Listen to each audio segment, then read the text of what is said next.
Hello, hello, hello. Bonjour, everyone. My name is Steve Omba, and the show you are watching right now is Steve Omba Show. Today, I'm blessed to have a friend of mine. He's a long time friend, childhood friend. We grew up together, we schooled together, and here we are. We are going to talk about life experience, what has been going on in his life, what he has been doing, and the far God has taken us. So, without further ado, I would like him to say hi, and then we continue with our conversation. So, tell us, who are you? Hello, I'm Sam Okor. Yeah, that is my name. I'm a business person. I've been doing business for a very long time. This is my friend, Steve Omo. So, I want to say that God has taken me through up to this time, and I thank God for that. It's not very easy. It's not very easy doing such a thing, but up to now I can say that we are on the right track. I know in the meantime we'll succeed. Yeah, back to you, Steve. Thank you very much, Sam. So, the way you've had, life is not always a bed of roses. There must be challenges, there must be ups and downs, but we thank God for everything. So, there are a couple of questions, a number of questions that I'm going to ask him. But if you are wondering or asking yourself what this show is all about, this show is actually supposed to inspire you, to encourage you not to give up in life, to continue soldiering on, moving on with life, and at one point, we believe that you become successful.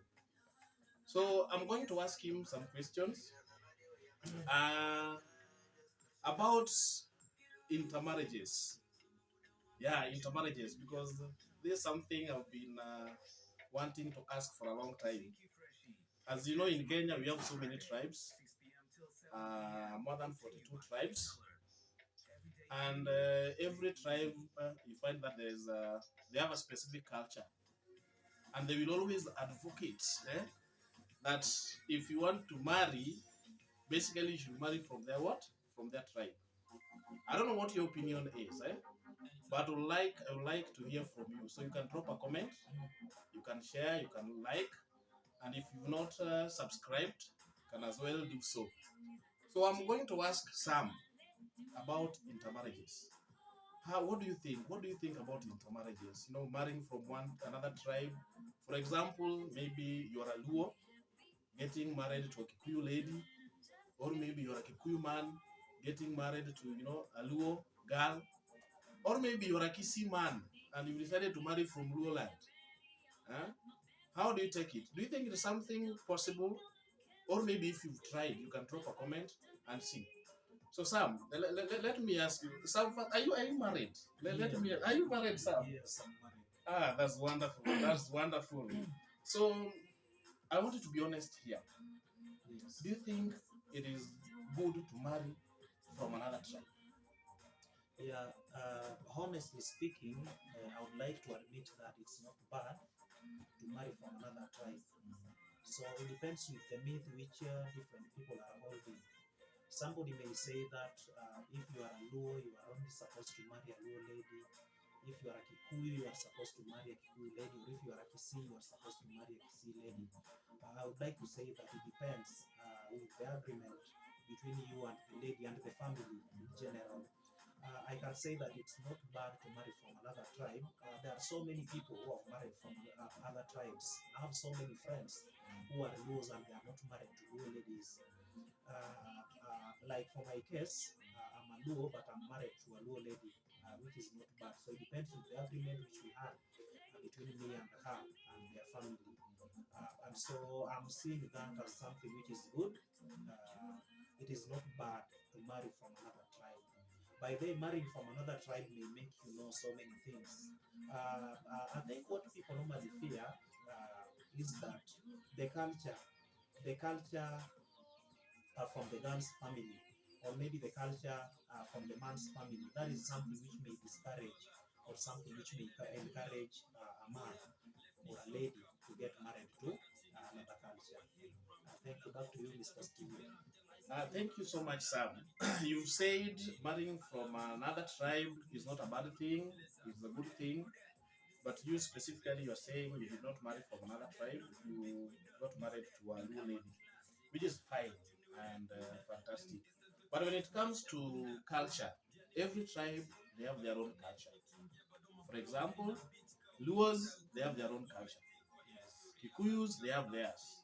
Don't you think it can be a little bit of a headache to the man or to the lady to adopt the culture of a specific tribe? Don't you think so? Thank you. It may be a little bit hard, if I may say. I have some experience through a friend of mine. Yeah. So depending on the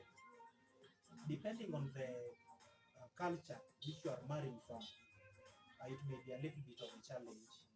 Like you may find that when you want to marry from a Kikuyu tribe, there are some demands which they may make.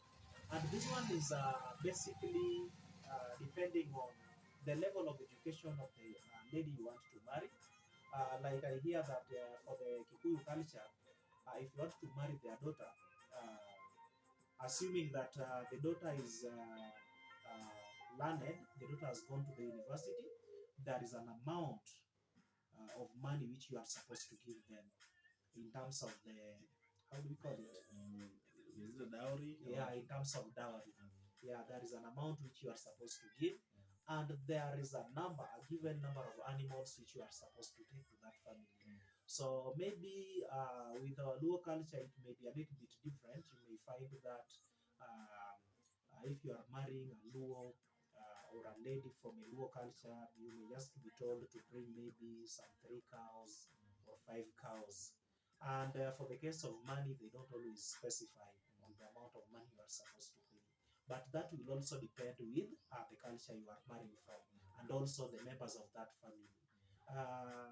Very many men, or so many men, normally fear that maybe when you are marrying from another tribe, like assuming that you are marrying from a Maasai community or a Maasai tribe, you may be required to accompany yourself with so many animals, yeah, so many classes of animals, and a lot of money.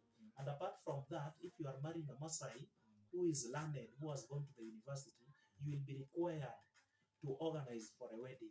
And all the expenditure, all the expenses which will be incurred during that time will be on the man's side and the family. So I don't think if it may be something bad, but it depends with the agreement and how the man or how the lady is feeling about that. You've heard from Sam himself that culture should not actually be a barrier. It depends with the understanding from the lady and the man. When it comes to dowry, other tribes, for example, the Kikuyus, theirs might be somehow different with the Luos, because when it comes to dowry, what you have to pay, there's a kind of appreciation. Let me call it appreciation, because you're not actually paying for you to live with the lady, but theirs is always an ending. Not that they give you a specific amount of money, but it never ends in Kikuyus. So if you are a Kuk out there, please drop a comment. I would like to hear from you. Tell us, how do you normally do it? We would love to know. But in my own opinion, if you ask me, it's about love. If these two people agrees, or if these two people agree to stay together, to love each other, no matter what, so the culture should not be a barrier. So Sam, let me ask you. Yes. We've talked about culture. What about language barrier? What do you think about language barrier? Imagine a Kikuyu and a Luo. Hmm? And perhaps now you've brought this lady to your home. That kind of, language disconnect. Don't you think it is a challenge? It may be a challenge. It may be a challenge to the lady, on the side of the lady. Like let's say a Luo man married to a Kikuyu lady. and you have brought the Kikuyu lady to your family. So the lady may be a little bit uncomfortable because the only language which the lady may speak may either be Kiswahili or English, which sometimes may not also go well with members of that family based on the literacy level. But I can say that our language is very easy to learn. It may take the lady a very short period of time to learn and understand our language, and then later on she will be introduced into the system. Yeah. Yeah, basically people normally fear a lot, when it comes to language barrier. Because imagine you're in a new home and the language you're speaking is like speaking Latin. You cannot understand what they're trying to talk about. So it can be a challenge. But I believe love conquers all. With time, you'll be able to learn the language and you'll be able to speak it fluently. Now, I believe to end the issue of this issue of tribalism, which is actually rampant in our nation, Kenya. I would advise young Kenyans, those who are planning to marry, please do not marry from your tribe. Try other tribes. Because look at this. Every now and then, when we go for elections, there are always, outcry, problems here and there. People normally fight. But how can we end this? We can only end this when we intermarry. For example, if I marry a Kikuyu and maybe there is a war in my community, I will not sacrifice or I will not allow my wife to be bullied or killed. No, it cannot. I'll defend her by all means. Right? So I think it is important for us to end the issue of tribalism. Young men out there marry from other tribes. Let us intermarry. And when we do that, we will live peacefully. Because it's not a matter of, where you are coming from, or I'm supporting so and so because it's from my tribe, because of this and this. No. Even the offsprings, your children, when you have that mixed blood, mixed race, mixed blood, people will live in harmony. And that's what we want.